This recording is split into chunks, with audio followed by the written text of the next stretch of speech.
जब हंसराज ने अभिनव को फोन करके कहा कि कोई उससे मिलने आया है, तो अभिनव कंफ्यूजन में अपने रूम से बाहर आने लगा।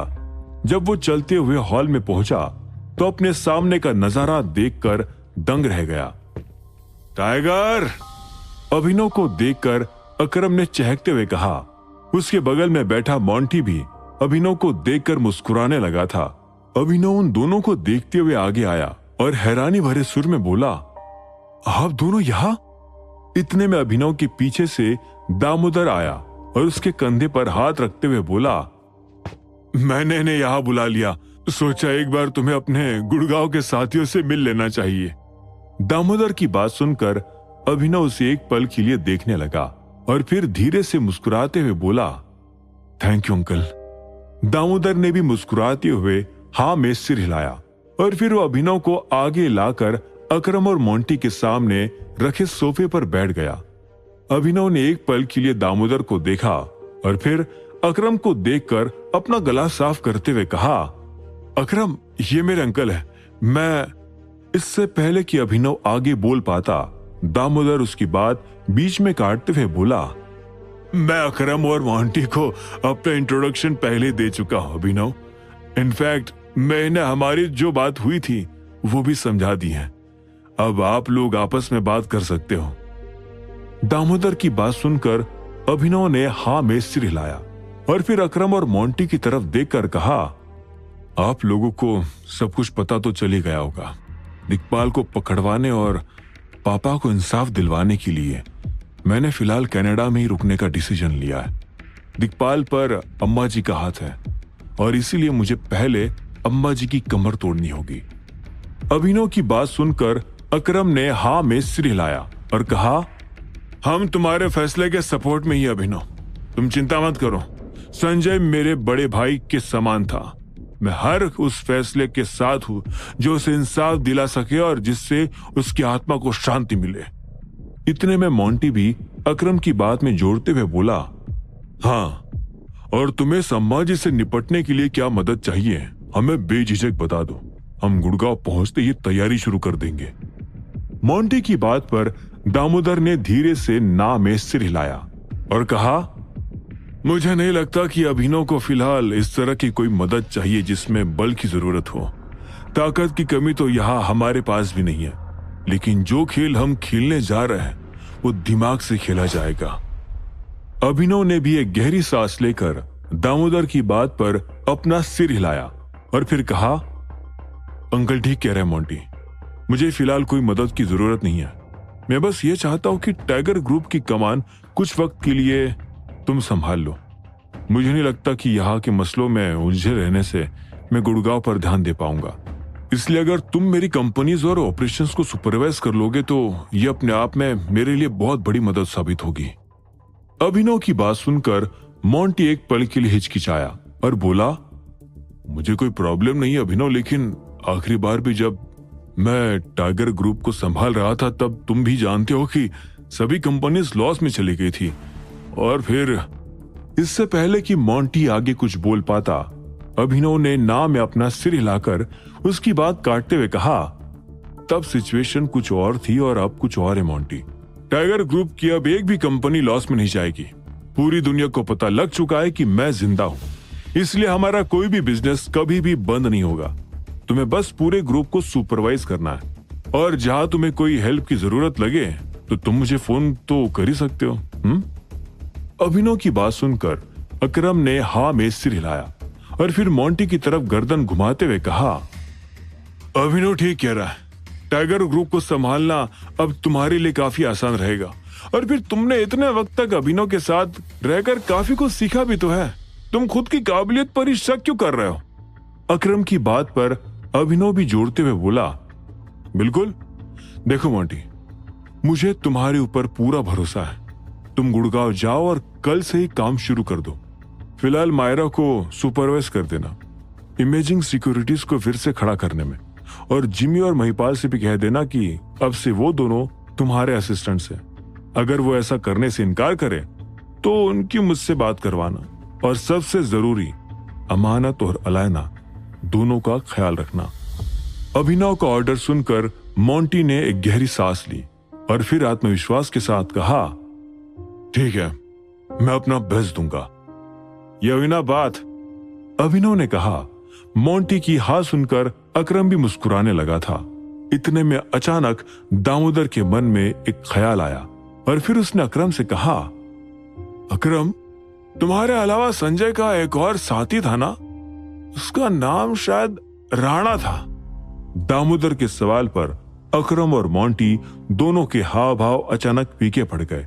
इतने में दामोदर ने आगे कहा, एक्चुअली जब मुझे संजय की मौत की खबर मिली तब मैंने जैसे तैसे राणा का कांटेक्ट निकलवा कर उसे फोन लगाने की कोशिश की थी, लेकिन उसका फोन किसी बच्चे ने उठाया था और फिर उसे स्विच ऑफ कर दिया। दामोदर की बात सुनकर मोंटी ने एक पल के लिए अकरम की तरफ देखा और फिर धीरे से कहा, वो बच्चा मैं ही था। मैं राणा अग्निहोत्री का बेटा हूं, मोंटी अग्निहोत्री। क्या? दामोदर मोंटी के मुंह से यह बात सुनकर हैरान हो गया। उसने एक पल के लिए अकरम को देखा और फिर अपनी भुएं सिकुड़ते हुए आगे कहा, राणा कहाँ है? वो अब आप लोगों के साथ नहीं है क्या? इससे पहले कि अकरम और मोंटी कुछ कह पाते, अचानक अभिनव ने बीच में कहा, राणा अग्निहोत्री अब रिटायर हो चुके अंकल।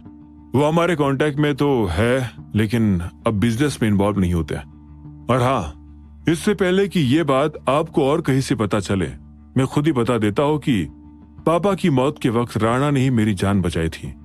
आज कहीं ना कहीं राणा की बदौलत ही मैं आप सभी के बीच बैठा हूं। अभिनव की बात सुनकर दामोदर की भौहें तन गई। उसे ये खबर नहीं थी कि राणा ने ही अभिनव को बचाया था। 18 साल पहले उसने सिर्फ कहीं से यह अफवाह सुनी थी कि संजय को मारने के पीछे राणा का हाथ था। हालांकि दामोदर ने उस वक्त भी इस बात पर यकीन नहीं किया था। वो दरअसल जानता था कि संजय की मौत के पीछे सबसे बड़ा हाथ किसका था, और जो किससे सालों पहले संजय दामोदर को सुनाया करता था, उससे दामोदर को इस बात का भी विश्वास था कि संजय के साथी उसको कभी भी धोखा नहीं दे सकते थे। ऐसा इसलिए भी था क्योंकि संजय ने हमेशा से जो भी कमाया था उससे मिल बांट कर ही खाया था। उसने कभी भी ज्यादा धन या पावर के लालच में अपने साथियों को नीचा दिखाने की कोशिश नहीं की थी। इसी वजह से अकरम और राणा हमेशा से उसके प्रति वफादार रहे थे और उन्होंने संजय की मौत के बाद भी अभिनव की खड़े होने में पूरी मदद की थी। अभिनव की बात सुनकर मोंटी के चेहरे पर एक मुस्कान आ गई। दामोदर के मन में मोंटी को लेकर कोई गलतफहमी ना हो, इसलिए अभिनव ने जानबूझकर उसे पूरी बात नहीं बताई थी। चलिए लंच कर लेते हैं, अचानक दामोदर ने कहा और वो अपनी जगह से खड़ा हो गया। उसके साथ अकरम, मोंटी और अभिनव भी खड़े हुए और डाइनिंग हॉल की तरफ बढ़ने लगे। दामोदर की आलीशान हवेली को देखकर अकरम और मोंटी भी हैरान थे। वो ये आश्चर्य करने लगे थे कि दामोदर के पास कितनी संपत्ति हो सकती थी। लंच खत्म हो जाने के बाद सभी लोग वापस हॉल में आ गए और तभी अकरम ने कहा, हम वापस गुड़गांव के लिए निकलते हैं। आपसे मिलकर बहुत अच्छा लगा। आशा करता हूँ टाइगर का भी यहाँ मन लग जाएगा। बाकी गुड़गांव हम संभाल ही लेंगे। अकरम की बात सुनकर अभिनव और दामोदर मुस्कुराने लगे। फिर दामोदर ने कहा, आप दोनों आराम से मेरे प्राइवेट जेट से वापस चले जाओ, वक्त पर गुड़गांव पहुंच जाओगे। नहीं नहीं, उसकी जरूरत नहीं है, अकरम ने मुस्कुराते हुए कहा। ऐसे में दामोदर ने एक गहरी सांस ली और फिर अभिनव की तरफ देखकर कहा, टाइगर अब तुम ही इन्हें मनाओ, क्योंकि मैं तो इन्हें यहां से एयरपोर्ट नहीं जाने दूंगा। दामोदर की बात सुनकर अभिनव थोड़ा हंसा और फिर अकरम से बोला, आप लोग प्राइवेट जेट से चले जाइए, अंकल ठीक कह रहे हैं। अभिनव की बात सुनकर मोंटी एक पल के लिए कंफ्यूज हुआ और बोला, पर प्राइवेट जेट के लिए भी एयरपोर्ट तो जाना ही होगा ना, तुम्हारे अंकल हमें एयरपोर्ट कहाँ जाने दे रहे हैं। मोंटी की शिकायत सुनकर अभिनव जवाब के लिए दामोदर की तरफ देखने लगा। ऐसे में दामोदर मुस्कुराया और बोला, एक छोटा सा एयरपोर्ट मैंने अपने घर पर ही बनवा रखा है, आओ दिखाता हूं। दामोदर उन तीनों को लेकर अपनी हवेली से बाहर उस ग्राउंड में पहुंच गया जहां हवाई पट्टी बनी हुई थी। उस हवाई पट्टी के बगल में एक बिल्डिंग खड़ी थी जिसके नीचे एक हैंगर बना हुआ था। हैंगर के अंदर ही उसका एक प्राइवेट जेट खड़ा था। दामोदर ने तुरंत इशारा करके अपने हैंगर से एक आदमी को पास बुलाया और फिर उससे कहा, दिल्ली जाने के लिए प्लेन रेडी करो। जी बॉस, उस आदमी ने कहा और वो पलटकर फिर से प्लेन के पास चला गया। इतने में दामोदर अकरम और मोंटी की तरफ पलटकर बोला, वो क्या है कि पूरी दुनिया में आना जाना लगा रहता है और एयरपोर्ट यहाँ से दूर है, इसलिए एक रनवे मैंने यही बनवा लिया। संजय भी मेरी नकल करके अपने पुणे के पैलेस में एक रनवे बनाने वाला था, लेकिन फिर यह हादसा हो गया। संजय की तो मुझे बहुत याद आती है। हम लोग उसे प्यार से शेरा बुलाते थे। खैर, अब जो हो गया उससे बदला नहीं जा सकता। हम सिर्फ उसकी इज्जत के लिए उसे इंसाफ दिलवा सकते हैं। अकरम ने गहरी आवाज में अपनी बात कही, जिसे सुनकर सभी लोग हाँ में सिर हिलाने लगे। कुछ ही मिनटों में दामोदर का प्लेन टेक ऑफ करने के लिए रनवे पर आ चुका था। प्लेन के अंदर जाने से पहले अकरम ने एक पल के लिए अभिनव को देखा और फिर उसके कंधे पर हाथ रखकर कहा, जल्दी लौट आना टाइगर, तुम्हारी याद आएगी। अभिनव ने मुस्कुराकर अकरम की बात पर सिर हिलाया। इतने में मोंटी भी उसके करीब आया और अभिनव के गले लगकर बोला, अपना ध्यान रखना भाई। अभिनव ने मोंटी की पीठ थपथपाई और फिर पीछे हटकर कहा, बिल्कुल, तुम भी। अभिनव से मिलने के बाद अकरम और मोंटी प्लेन में घुस गए। गेट बंद होते ही वो प्लेन आगे बढ़ने लगा और अभिनव के देखते ही देखते उसने उड़ान भर ली। उसे जाते देख अभिनव की आंखें नम हो गई थी। उसे वो दिन याद आने लगे थे जब वो टाइगर ग्रुप के साथ बैठकर कभी पार्टी किया करता था तो कभी प्लान बनाया करता था।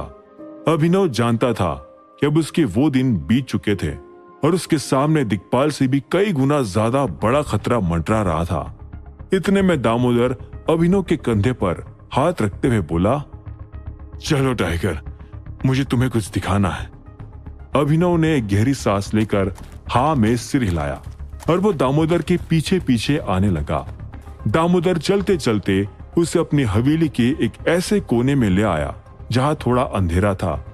वो जगह हवेली के काफी अंदर थी और वहां कुछ खास दिखाई भी नहीं दे रहा था। ऐसे में अभिनव कंफ्यूज होते हुए बोला, अंकल, ये कौन सी जगह है? आप क्या दिखाना चाहते हो? बताता हूं, दामोदर ने कहा और फिर उसने एक दीवार के पास जाकर अपना हाथ रख दिया।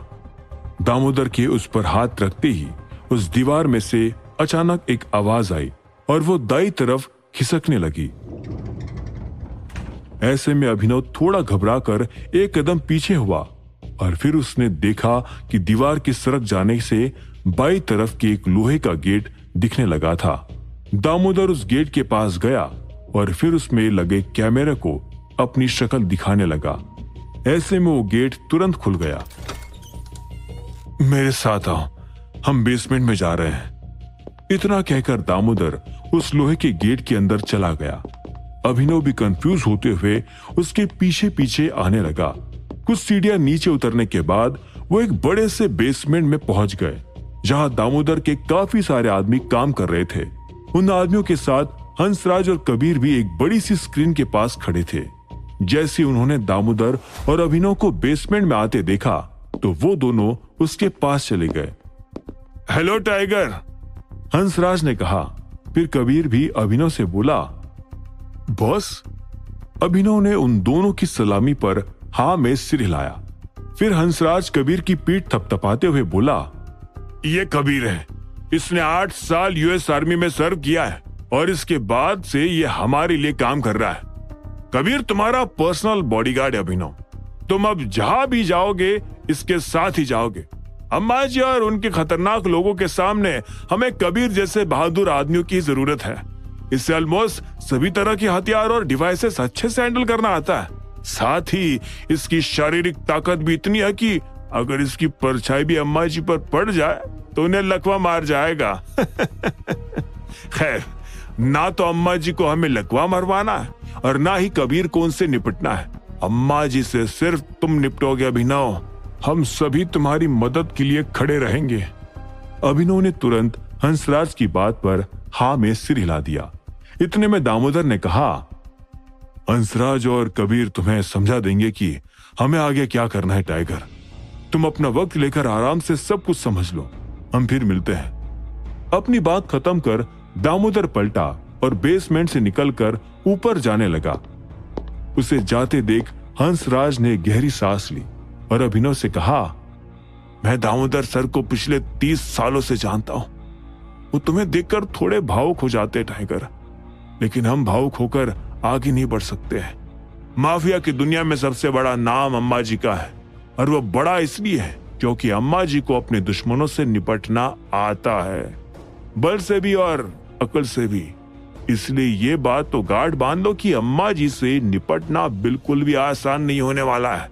माफ करना, लेकिन मेरी बात स्ट्रेट फॉरवर्ड रहती है।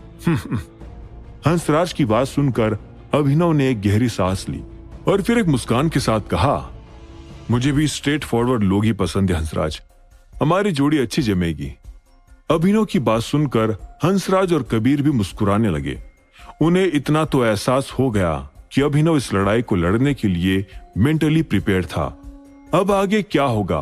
हंसराज और अभिनव मिलकर अम्मा जी के खिलाफ पहली चाल कौन सी चलेंगे और उनकी बाजी का अम्मा जी कैसे जवाब देगी, जानने के लिए सुनते रहिए आगे।